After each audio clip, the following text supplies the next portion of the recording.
หลายคนคงจะได้ติดตามช่องของผมนะครับเกี่ยวกับการติดตาม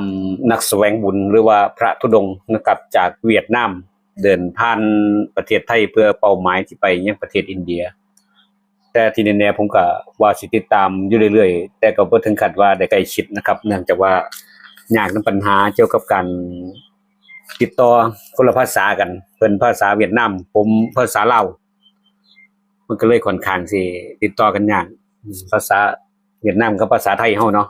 ก็เลยบ่สามารถที่ประสานกันได้ก็เลยติดต่อห่างๆนะครับซึ่งเดินทางออกจากประเทศเวียดนามเมื่อปลายปี67ที่ผ่านมานะครับเข้ามายังไทยเมื่อวันที่31ธันวาคมปีที่ผ่านมานี่ครับธันวาคมกับปี67ที่ผ่านมานะครับก็ถือว่ามันนับหนึ่งอยู่ในไทยแหละนะครับจากปีใหม่มานี่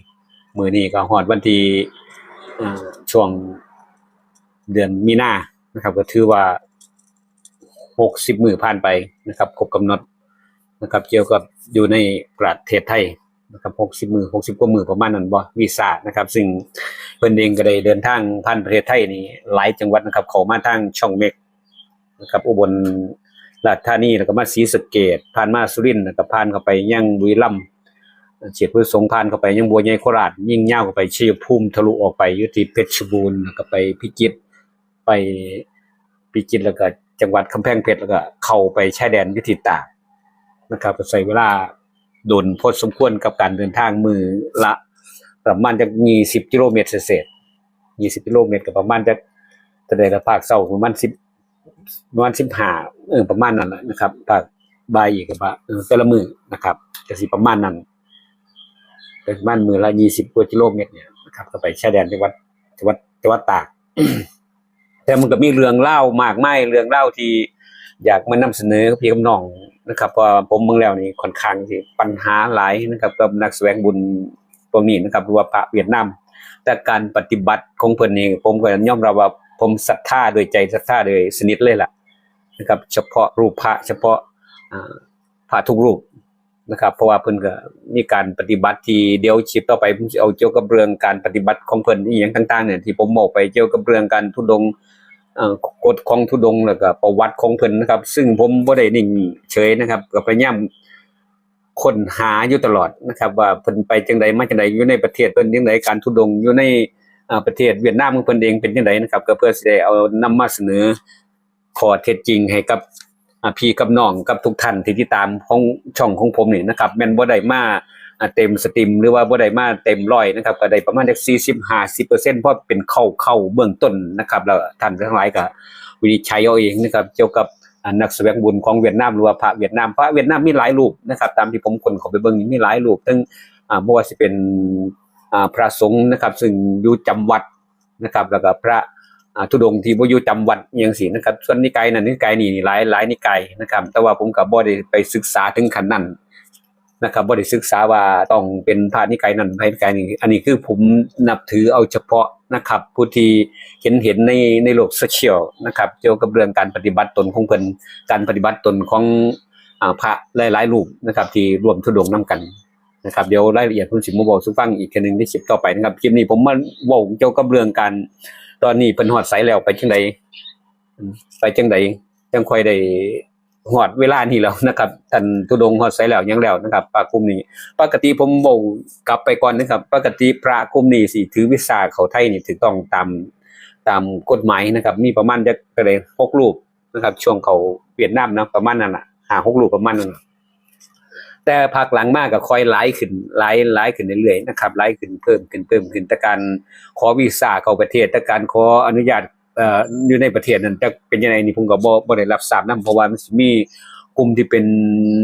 ยูทูบเบอร์นะครับเพิ่นได้ซอยกันประสานกับพี่น้องทางที่เป็นเจ้าหน้าที่ทางไทยเฮาล่ะนะครับหลายต่อหลายท่านนะครับซึ่งก็เบิ่งแล้วท่านผู้รับเบื้องต้นนะครับจากประเทศลาวเขามายังไทยนี่ท่านก็ได้ถอนตัวไปให้คนอื่นนะครับเขาไปรับผิดชอบแทนนะครับคือก็ประสานกันไปเรื่อยๆนะครับแต่ตอนนี้ผู้เริ่มต้นก็ท่านก็ได้หยุดไว้นะครับเนื่องจากว่าปัญหามันเกิดขึ้นเกี่ยวกับเรื่องธุดงค์อยู่ในไทยนี่สำเร็จลุล่วงไปด้วยดีนะครับผ่านนะครับพี่น้องชาวไทยก็ บ่ได้ว่าหยังพี่น้องชาวไทยก็ผู้ที่เห็นข้างทางก็อนุโมทนานำอยู่นะครับเป็นบุญเป็นกุศลนะครับหลายท่านยกมือ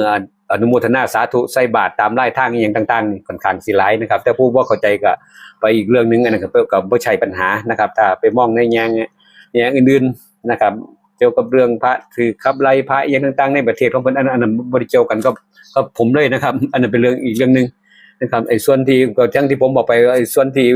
บอกอยู่นี่หมายความว่าความดีความปฏิบัติดีปฏิบัติชอบในนามของพระพุทธศาสนาในนามของผู้ที่เพิ่นถือศีลได้นะครับเพิ่นสิเป็นพระจริงพระปลอมอันนั้นผมบ่ฮู้เอาเฉพาะแม่นเพิ่นบ่เป็นพระแต่เพิ่นก็มีศีลประจำตัวของเพิ่นนี่หรือว่าเพิ่นถือได้นะครับเกี่ยวกับธุดงค์13ประการเกี่ยวกับการฉันกันบ่รับปัจจุปัจจัยธุดงค์ด้วยตีนเป้าเอาผ้ามานุ่งห่มนี่ต้องใส่ผ้าเย็บจากเศษผ้าเท่านั้นบ่รับเกี่ยวกับผ้าที่บริษัทผลิตหรือว่าญาติโยมเอาไปถวายนี่เพิ่นบ่รับนะครับเพิ่นบ่รับนะครับเดี๋ยวต่อไปเดี๋ยวสิลงรายละเอียดดีว่าเพิ่นบ่รับย้อนสาเหตุหยังนะครับแต่ตอนเนี้ยมาเว้าเกี่ยวกับเรื่องเพิ่นฮอดชายแดนจังหวัดตากนะครับแล้วบัดเนี่ยบ่สามารถสิเดินทางเข้าไปยังเมียนมาได้เพราะว่าปัญหาก็คือเพิ่นทางเมียนมานี่เพิ่นมีสงครามเพิ่นกำลังสงครามอยู่นะครับบ่สามารถที่เข้าชายแดนนี้ได้แล้วเฮ็ดจังได๋ถือว่าเป็นเรื่องสำคัญนะครับแล้วก็เฮ็ดจังได๋จังสิได้ความไปยังพันพม่านี่ไปยังปลายทางขึ้นอินเดียส่วนอยู่ในไทยเฮานี่ปลอดภัยดีนะครับปลอดภัยแล้วก็คือผมบอกไปนะครับปลอดภัยพี่น้องชาวไทยเฮาก็อนุโมทนาสาธุให้เพิ่นข้ามไปนะครับข้ามไทยเฮาไปนะครับแต่เพิ่นไปบ่ได้บัดที่นี่ทอดชายแดนจังหวัดตากไปเฮ็ดวีซ่าเฮ็ดหยังบ่ได้บ่ผ่านนะครับแล้วก็มีความจำเป็นต้องเฮ็ดจังได๋นะครับเพิ่นถึงค่อยสิผ่านก็มีการหลังจากฮอดชายแดนแล้วก็ต้องใส่รถนะครับใส่รถบัสเนาะทั้งรถบัสทั้งรถที่เป็นพวกยูทูบเบอร์นะครับเพิ่นได้ติดตามนะครับหลายต่อหลายคนนะครับเป็น10ได้ล่ะนะครับกลุ่มยูทูบเบอร์นะครับติดตามเพิ่นแล้วบัดที่นี่ก็เลยออกจากจังหวัดตากนี่สิไปชายแดนเชียงของนะครับก็ไปถึงคืนนะครับไปเบิ่งแล้วก็ระยะทางไกลนะครับจากจังหวัดตากไปเนาะไปเชียงของเชียงรายนะครับไปทั้งพุ่นแล้วกันชายแดนทั้งพุ่นก็เป็นคือกันคือมันบ่สามารถสิเข้าไปยังประเทศพม่าได้การเฮ็ดวีซ่าการเฮ็ดหยังก็ค่อนข้างสิลำบากการเฮ็ดวีซ่าก็ต้องยื่นเรื่องยื่นหยังก็ใช้เวลาโดนพอสมควรสิเข้าชายแดนผ่านไปยังเมียนมานี่เพราะว่าเป็นเรื่องที่เพิ่นสงครามกันอยู่ก็เฮ็ดให้ข้ามไปบ่ได้อีกคือกันตากไปบ่ได้สิไปชายแดนของเชียงของข้ามไปเมียนมาก็ไปบ่ได้นะครับปิดเอาเฉพาะเพราะว่าต้องฟังจาก YouTube ของเวียดนามนี่เขาว่าเอาเพิ่นสิเอาเฉพาะผู้ที่พี่น้องไทยที่เป็นประชาชนของไทยกับพม่านะครับข้ามไปข้ามมานะครับไทยกับเมียนมานะครับก็เลยเฮ็ดให้กลุ่มพระนะครับแล้วก็กลุ่มยูทูบเบอร์ทั้งบัดนี้เล่ร่อนเล่นทีนะบ่ฮู้ว่าสิข้ามไปได้จังได๋เพราะว่าสิ่งที่สำคัญที่สุดคืออายุอยู่ในเมืองไทยเฮานี่มันหมดอายุเป็นพาสปอร์ตหรือเป็นวีซ่านี่นะครับขอมาใน60มื้อนี่มันหมดอายุสิอยู่ในเมืองไทยก็อยู่บ่ได้ท่านจองออกจากไทยไปนะครับทั้งหมดนี่คือปัญหานะครับอยู่ในไทยก็อยู่บ่ได้ต้องออกจากประเทศไทยนี่ไปทั้งหมดนะครับพระทุกรูปที่เข้ามานี่หรือพระบางรูปก็บ่มั่นใจคือกันว่าเพิ่นเข้ามาจักถูกต้องบ่ถูกต้องจังซี่ลักษณะจังซี่นะครับตามที่ฟังที่เป็นยูทูบเบอร์เขาเจ้าคุยกันยูทูบเบอร์คุยกันจังซี่นะครับผมก็เพิ่นก็มีแนวทางว่าสิต้องคันซั่นก็ต้องออกไปประเทศลาวซะก่อนไม่ค่อยกลับเข้ามาไทยใหม่เฮ็ดวีซ่าเข้าไปประเทศลาวก็เฮ็ดบ่ทันนะครับเฮ็ดบ่ทันลาวก็ค่อนข้างสิคือความหมายก็เบิ่งแล้วก็มันไปบ่ทันเพราะต้องยืนเรื่องเอกสารจักมื้อล่ะแต่ก็สิข้ามไปประเทศลาวได้อีกนะครับก็ถือว่าเป็นเรื่องที่ค่อนข้างสิหนักใจคือกันดังนั้นทางพระอาจารย์แล้วก็ทางมีพวกนำทีมมีหลายทีมนะครับก็เฮ็ดให้สับสนกัน เบิ่งแล้วค่อนข้างสิวุ่นวายพอสมควรนะครับกับทีมงานที่นำตัวพระบ่ใช่ปัญหาตัวพระบ่มีปัญหาเกี่ยวกับเรื่องพวกนี้นะครับส่วนมากก็สิผู้ติดตามแล้วก็ผู้สนับสนุนอีหยังต่างๆประมาณนั้นผมวินิจฉัยของผมเองเด้ผมคิดว่าเด้นี่ตามที่ผมฟัง YouTube หลายๆช่องของเวียดนามเพิ่นก็เจ้าคุยกันเว้ากันต่างฝ่ายต่างก็เว้ากันถึงผมก็ฟังมาอยู่นี่ก็หลายมื้อพ่นๆนะครับผมก็จับประเด็นได้ประมาณนี้เบิ่งแล้วผู้บริจาคอยู่ในประเทศเวียดนามก็ไปอีกส่วนหนึ่งผู้ที่นำทางก็ไปอีกส่วนหนึ่งค่อนข้างมันมีข้อขัดแย้งกันอยู่ในวงนี้พอสมควรอยู่เกี่ยวกับเบิ่งแล้วผลประโยชน์ทั้งนั้นล่ะนะครับผมยูทูบเบอร์ก็เกี่ยวกับเรื่องติดตามพระธุดงค์ท่านก็เกี่ยวกับเรื่องสร้างช่องหยังก็มีแต่ปัญหาได้หลายอย่างอยู่ในหันอยู่นะครับตามผมฟังเขาเจ้าคุยกันเนาะแล้วบัดนี้ไปลาวบ่ได้บัดนี้ก็จำเป็นต้อง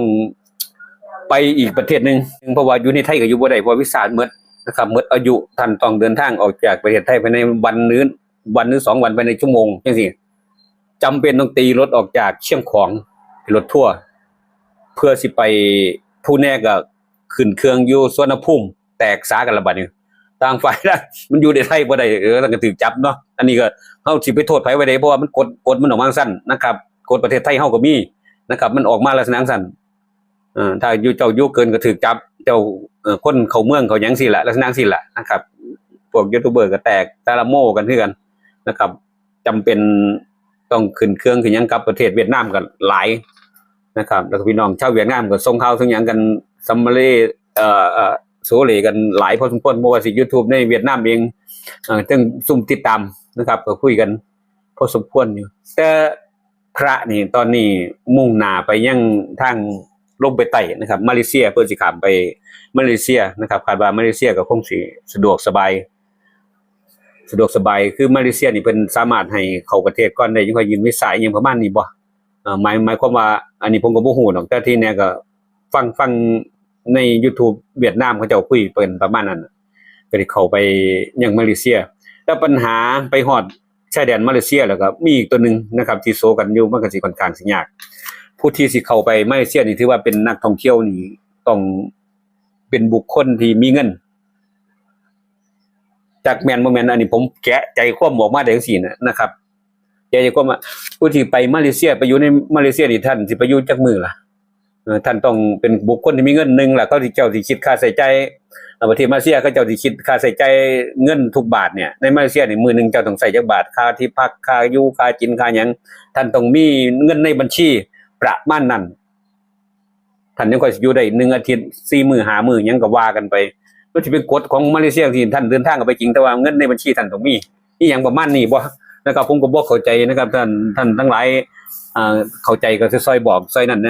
นะครับดังนั้นก็คิดว่าน่าไปมาเลเซียก็ฮอดจบประมาณนี้นะครับในการเดินทางของท่าน